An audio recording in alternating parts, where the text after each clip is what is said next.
Now coming to examination from station 4, which is the most important station in linear EOS examination.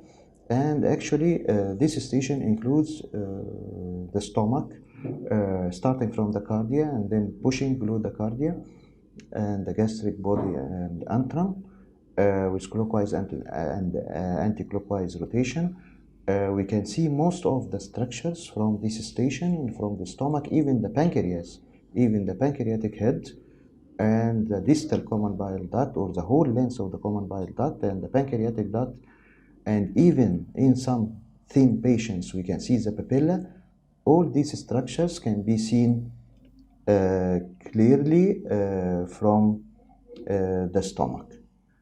So we start at the cardia,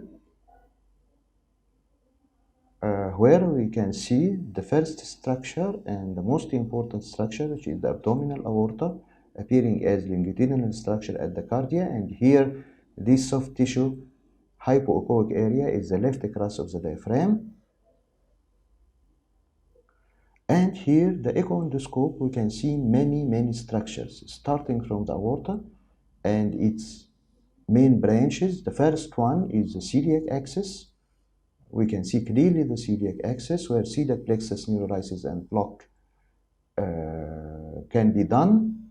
And we can see also the branches and the seagull of the celiac axis, which is the left gastric and the splenic going to the left, and the common hepatic. And we can also see the two main branches of the common hepatic artery, which is the hepatic artery proper going to the porta hepatis with the portal vein and the proximal CBD, and the gastroduodenal artery going to the head of the pancreas. And we can see also the superior mesenteric artery, yes, and the part of the pancreas between the superior mesenteric artery and the aorta, which is the uncinate process.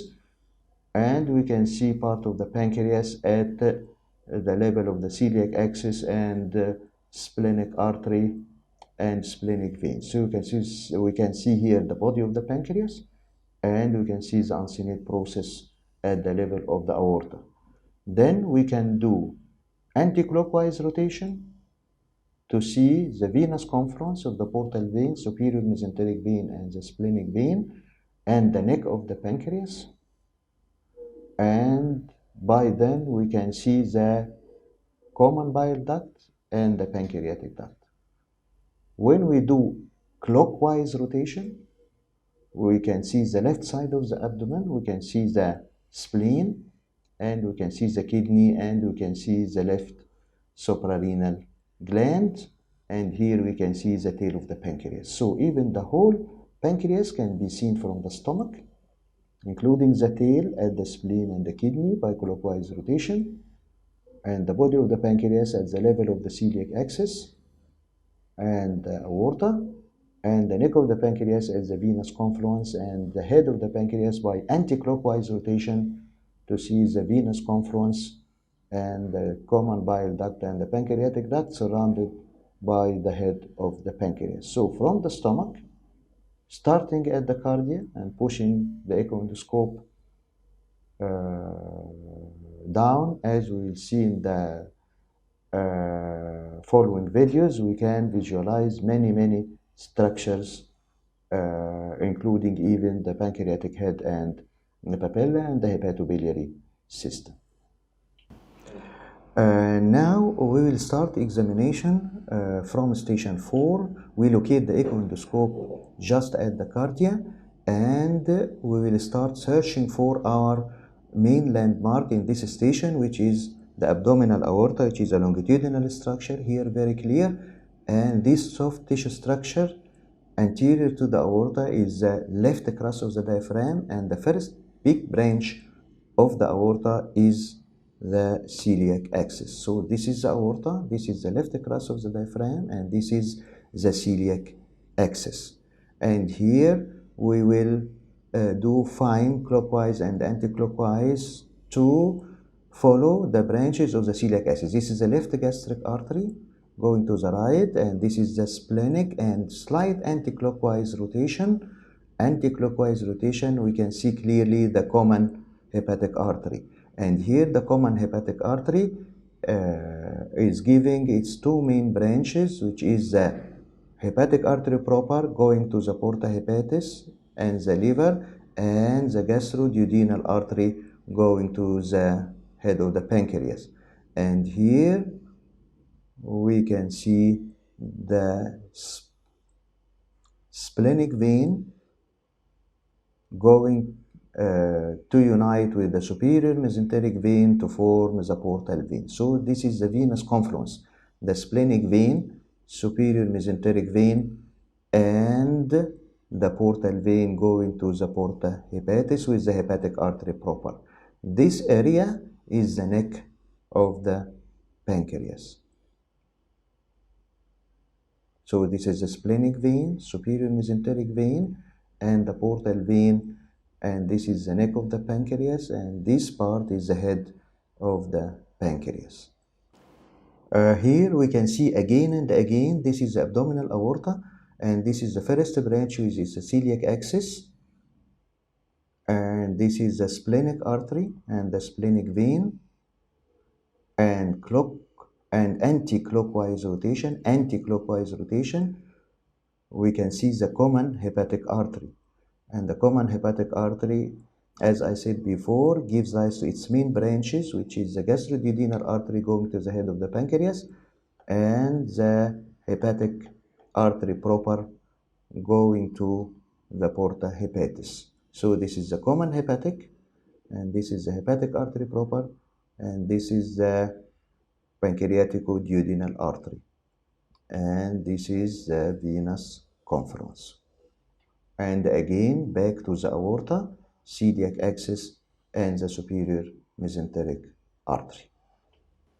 And then after visualizing the main abdominal aorta and its first big branch, which is the celiac axis, and its bifurcation into its three main branches, left gastric, splenic, and common hepatic, and the common hepatic gives its two main branches, gastroduodenal artery and the hepatic artery proper, we come back to the midline to visualize the aorta again, and then we start to do very important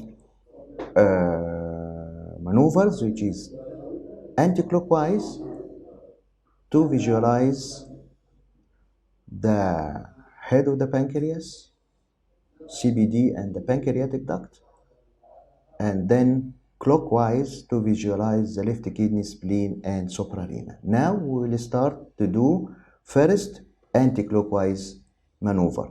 This is the abdominal aorta, and this is the celiac axis, the superior mesenteric artery, splenic artery, and splenic vein. And then anti-clockwise, we can follow the splenic vein into its confluence with the superior mesenteric vein and the portal vein going to the liver. So this is the splenic vein, and this is the confluence, and here we can see large area of the head of the pancreas, and we can see the common bile duct clearly from its distal part at the lumen of the second part of the duodenum, and this is the papillary region.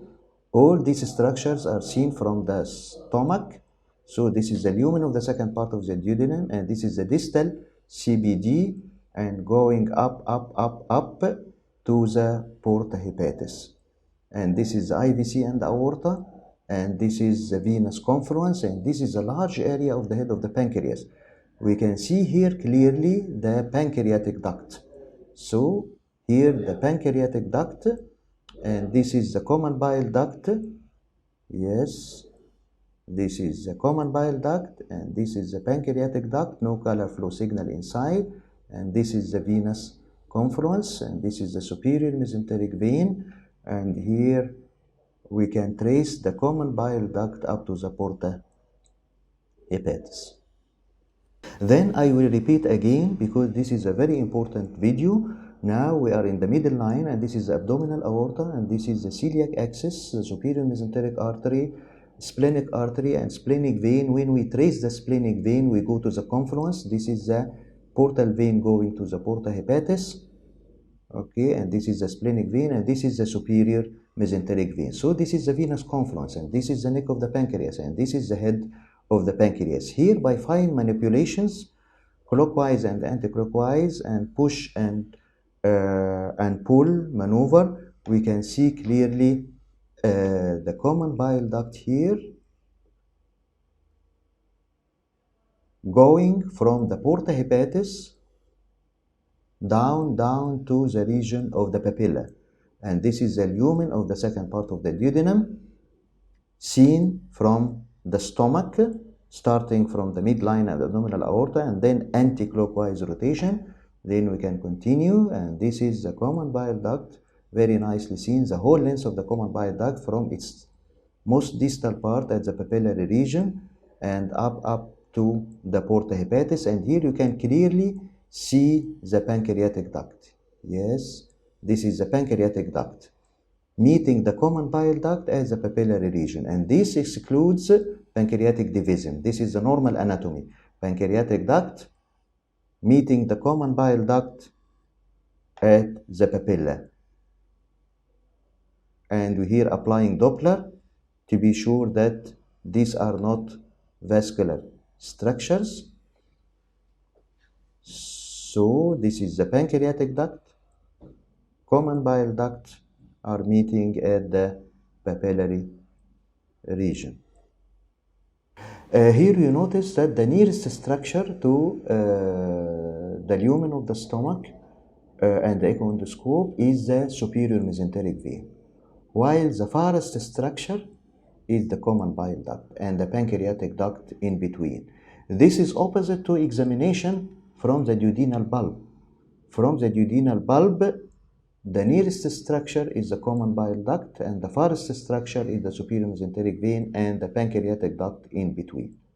So here, examination of the stomach is opposite to that examination of the duodenal bulb. Here, the nearest structure is the superior mesenteric vein, and the most far one is the common bile duct and the pancreatic duct in between. So this is the pancreatic duct, and this is the common bile duct, and this is the superior mesenteric vein.